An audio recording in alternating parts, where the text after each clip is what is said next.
विद्यार्थियों, आज हम बात करेंगे उन साहित्य ग्रंथों की जिनका विषय धर्म न होकर ऐतिहासिक या धर्मेतर साहित्य है।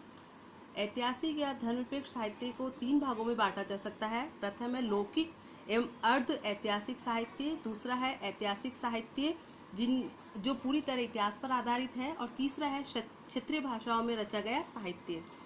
लौकिक साहित्य और अर्ध ऐतिहासिक साहित्य की हम बात करें तो इनका विषय राजनीति, व्याकरण, ज्योतिष, नीति शास्त्र इत्यादि रहा है। इस क्षेत्र में सबसे पहले नाम आता है पाणिनि की अष्टाध्यायी का, जो 5वीं शताब्दी ईसा पूर्व में लिखी गई, और इससे हमें मौर्य काल से पहले की सामाजिक, आर्थिक, राजनीतिक और धार्मिक स्थिति की जानकारी मिलती है।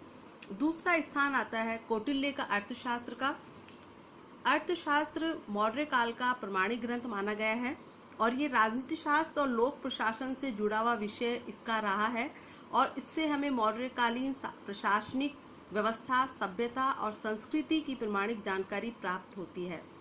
इसी क्रम में कात्यायन का अष्टाध्यायी पर वार्तिक भी महत्वपूर्ण ग्रंथ है, जो 3री शताब्दी ईसा पूर्व में लिखा गया, और इससे हमें मौर्य काल से पहले और मौर्य काल के विषय की सामाजिक, आर्थिक, राजनीतिक दशा की जानकारी प्राप्त होती है।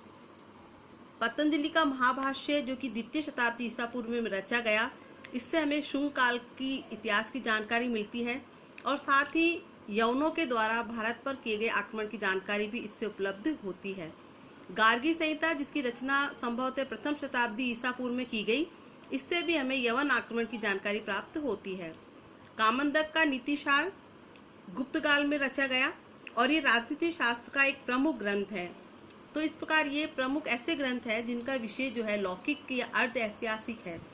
इसके बाद में हम इसी क्रम में आगे बढ़ते हैं अर्ध ऐतिहासिक साहित्य। अर्ध ऐतिहासिक साहित्य का तात्पर्य है कि जिनका कथानक तो ऐतिहासिक होता है, लेकिन इनका जो विषय वस्तु है उसमें नाटकीय घटनाक्रम भी जोड़ दिया गया है, इसलिए इसको हम पूरी तरह ऐतिहासिक नहीं मान सकते हैं। इसी क्षेत्र में प्रमुख नाम आता है विशाखादत्त के मुद्रा राक्षस का, जिसकी रचना 6ठी शताब्दी ईसा पूर्व में की गई, और इससे हमें मगध राज्य के ऊपर चंद्रगुप्त की विजय की जानकारी मिलती है कि किस प्रकार चंद्रगुप्त और चाणक्य ने मिलकर नंद वंश का विनाश किया। कालिदास का रघुवंश तथा मालवी का अग्निमित्र भी इस अर्ध साहित्य ग्रंथ में आता है, और रघुवंश से हमें समुद्रगुप्त की दिग्विजय की जानकारी मिलती है, और साथ ही मालवी का अग्निमित्र जो पुष्यमित्र शुंग के काल में रचा गया, उसमें हमें वसुमित्र और मालविका की जानकारी प्राप्त होती है। सोमदेव का कथा सरित सागर, जिसमें कि ऐतिहासिक कथाओं का वर्णन है, और साथ ही शैमेंद्र की व्रत कथा मंजरी, जिसमें ऐतिहासिक कथाएं हैं, ये भी उल्लेखनीय साहित्यिक ग्रंथ की श्रेणी में आते हैं, जो हमें तत्कालीन सामाजिक, आर्थिक, राजनीतिक दशाओं की जानकारी देते हैं। इसके बाद हम बात करते हैं ऐतिहासिक साहित्य की। ऐतिहासिक साहित्य के क्षेत्र में कल्हन की राजतरंगिणी प्रमाणिक ऐतिहासिक ग्रंथ सबसे पहला माना गया है, जिसमें प्राचीन काल से 12वीं सदी तक का इतिहास लिखा गया है कश्मीर का, और कल्हन ने 12वीं शताब्दी तक उपलब्ध जितना भी साहित्य कश्मीर से संबंधित था, उसके आधार पर इस ग्रंथ की रचना की। इसी क्रम में उल्लेखनीय है बाण भट्ट का हर्ष चरित्र, जिससे हमें वर्धन वंश के इतिहास की जानकारी मिलती है। हर्ष के प्रारंभिक जीवनी, राजनीति, समाज और धर्म का प्रमाणिक विवरण भी इसमें मिलता है, लेकिन इसकी भाषा जो है आलंकारिक है।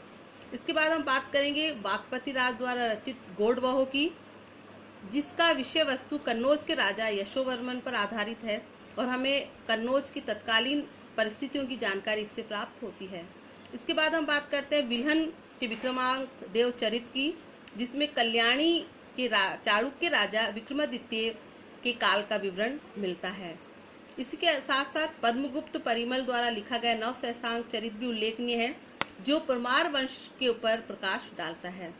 इसके बाद हम बात करते हैं हेमचंद्र द्वारा रचित कुमारपाल चरित की, जो प्राकृत और संस्कृत दोनों भाषाओं में लिखा गया है, इसलिए द्वैशास्त्रीय काव्य भी इसको कहा जाता है, और हमें इससे गुजरात के चालुक्य राजाओं की जानकारी मिलती है, विशेषकर कुमारपाल चालुक्य के बारे में इसमें जानकारी प्राप्त होती है।